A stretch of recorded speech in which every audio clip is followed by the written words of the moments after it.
Hey there guys, Music Fan here, how you guys doing? We're going to go on a quick album review of U2's sixth studio album, or more accurately, their sixth studio / live album, Rattle and Hum, which was released in 1988. Excuse me. So we're just going to go through a quick review of this particular album. So Joshua Tree really was the album that really pushed U2 into the stratosphere, into the utmost heights of international success, and it was their first real big breakthrough into international prominence. And really, that album, both creatively, artistically, musically, and lyrically, is one of the finest albums to ever be created. And really, despite being an album that really tackled on various themes of the mythology of America, and the consequences of the policies of the time in foreign relations, really was an album that really was a big statement, and U2 ironically became big superstars behind this particular release. So in reacting to the success of the Joshua Tree, the band then decided to, initially the plan was to make a kind of a small little itty bitty film about the band and their tour across America, and just kind of being very more modest, very simple, low-key kind of movie. And then, because they at the time were not so experienced in the movie industry and the film industry, they had to get a bigger corporation, for in this case Paramount Pictures, to sorry, my throat's a bit raspy today, to help distribute the movie. And then it became a much bigger thing, and only intensifying the critical backlash that the band was really getting a lot of flack at this point for being very grandiose, very high-minded artists, and being very overly earnest, to the point where they become almost again, my throat's not feeling good, I'm sorry. Just almost not being at the least approachable, or getting this perception of being very pompous and arrogant. And the film did not really help that at all. At the moment, I'm not going to review the film, at least not yet, because I really don't have time now to do that. So today's just going to be a simple analysis on the music on this album, on Rattle and Hum. So can't have to stop with the cough. So yeah, essentially, because of the film that was created and distributed by Paramount, really this album comes out less as a logical extension or a logical follow-up to an album like the Joshua Tree, and more of the film's soundtrack. This is more a soundtrack album to a feature film, to a movie. And so there are studio cuts, there are studio versions of this on the album, and there are also live cuts here taken from various locations during their 1987 Joshua Tree tour. And some of these are really great big highlights, and some of them are amongst some of the band's most underrated songs ever to be recorded in their catalog. And I think of tracks like Hawk Moon's 269, which is a really fantastic, underrated song, very underappreciated in my opinion, at least. And a live rendition, which I've seen U2 fans and people in U2 fan sites and fan blogs really kind of stomp all over this particular version, but it's the live gospel rendition of Still Haven't Found What I'm Looking For. And it is a live rendition in collaboration with a Harlem choir called the New Voices of Freedom. You also see them rehearsing with that group in the movie. And I really don't get why this version gets so much flack from some YouTube fans. I personally love this rendition, really love it. It has such a great, fantastic gospel energy. If this song wasn't gospel enough, then the addition of the Harlem choir only just gives it an added resonance to this particular track. And I certainly will defend this song to the literal end. So Also here you have also like the tracks here, especially the studio recorded tracks here, like, and you really kind of deepens the band's fascination into America. I mean, even though Joshua Tree did take a lot of blues influence, a lot of early rock and roll influence, and only instead of them conforming to the style that they were inspired by, they used it just to kind of give their music an added depth and an added emotional resonance. Here, they really deepen their fascination with American music at this point, like to the point where tracks like, you know, Desire, that particular track, is just a really great blues rocker of a track, and is really one of my personal favorite U2 songs ever. It has like that Larry Mullen, Bo Diddley influenced beat going behind it, and it's just a fantastic song. You have other tracks like the band's collaboration with B.B. King, who was alive at that point, with the track When Love Comes to Town, and really kind of bringing blues music to a much bigger audience, at least for someone like the influential B.B. King. And you had that particular collaboration, and really the only two songs that do kind of, even one song slightly deviating and then another song really deviating. First one has to be Heartland.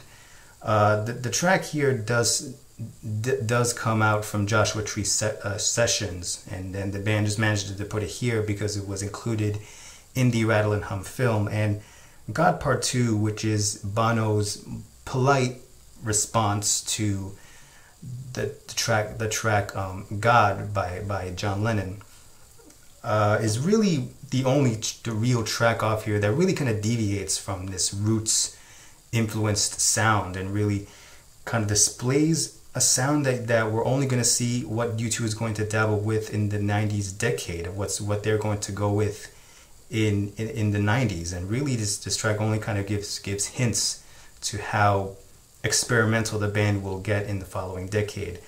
And the track, the live cuts here, I really can't say too much about them because they're live, especially with like tracks like I Still Haven't Found What I'm Looking For, and Pride in the Name of Love, Bullet the Blue Sky, and Helter Skelter. Really, these tracks are live, and U2 has been known to be a great live band, so there's really not much I can say about the live cuts of this particular soundtrack album.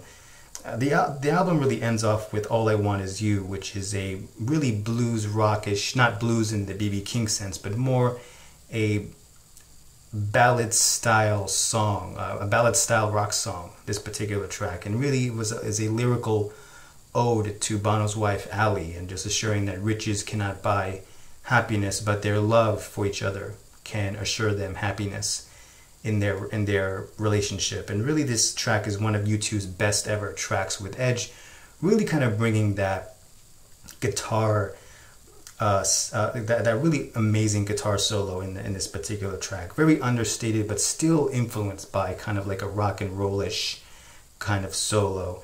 Really the only track, and it's a live cut by the way, that I really get a little bit of a dud for, and the fact that I do get what the detractors to this point were trying to say in their backlash against U2 at this point, is the live rendition of Silver and Gold. And it's not so much that this track is performed great, and Edge's guitar solo is on fire here, but really the only stickler point is Bono's speech in the beginning, I mean in the middle of this track, and really the big mishap for me in this track when he says, "Okay, Edge, play the blues." And Edge, I love his solo on this track, but I can't help but think that he had mentioned Edge to play the blues, and Edge is not playing a blues influenced solo here. And I think along with like the track Helter Skelter, the opening live cut on here, only kind of like made U2 a even bigger targets than they were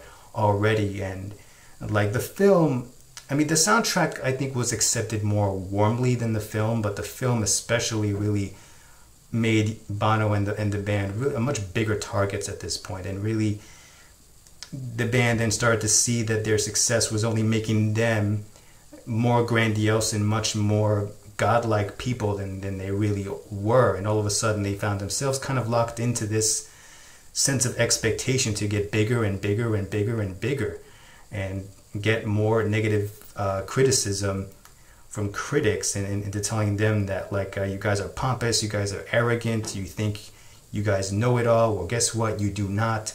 You're not American. You're Dublin, so get out of here. Like, we're really facing those kind of very stinging criticisms, and that only alerted the band that it was a time for change, and it was time to stop dabbling, or rather, they felt that they finished being inspired by American music, and now around 1990 will be the time to, in Bono's own words, dream it all up again, and that's what they're going to do with the next album. But overall, this album, Rattle and Hum, even though it's not the worst thing U2 has ever made as far as their catalog is concerned, I still like this particular album, but I can't really accept it as a proper follow-up to a U2 album. I really cannot. The only way I can, in my opinion, that I can certainly see this is being just a soundtrack to a movie, and I find it very difficult to accept this as a proper follow-up to an album like the Joshua Tree. And I'm not just talking about it in the sense of success, but I'm talking about it in terms of how the narrative of how the Joshua Tree works and how the narrative with Rattle and Hum works. Because this is a studio/live album, then the flow is kind of really shaky. So I think, and I did do this at one point, and I'm gonna make it later in this month in a separate video, but I think if you take out all the live tracks and somehow rearrange all these studio cut songs, then, at least in my opinion, you would get a proper studio album, studio follow-up to the Joshua Tree. Again, that's my only stickler point for this particular album. You know, I still accept this album for how it's made and how the band arranged it to be, but as far as it being a proper follow-up to Joshua Tree, I think I just cannot process in my mind. So overall, I have to give this album a 3 out of 5. Kind of a very middle-of-the-road album. And it's not to say that this album is bad. This album certainly displays U2 at their finest hour, at their most successful, at their apex of their popularity. Live cuts are phenomenal, are fantastic. And the studio cuts, even though it can get a little bit very rootsy at times, is still great. At least having that U2 flair behind these American influences, and you know. But even then, like, you know, this is an album I really don't listen to all that much. The only time I listen to this is when I listen to at least my own self-created playlist of tracks. Here again, refer to my mentioning of this being a proper follow-up to the Joshua Tree, and really, it's not the worst album that they've created in their catalog, but it's certainly, at least in my opinion, not their best, and I'm sure the band realized that. And so, as a reaction to this, they're going to make the next album in the next decade, so we're definitely going to get to that sometime later this month. So yeah, those are my thoughts on Rattle and Hum. What do you think of this album? Do you love it? Do you not like it? Why or why not? And that's it. I'll see you later. Mr. Music Fan, Rattle and Hum. Take care, guys.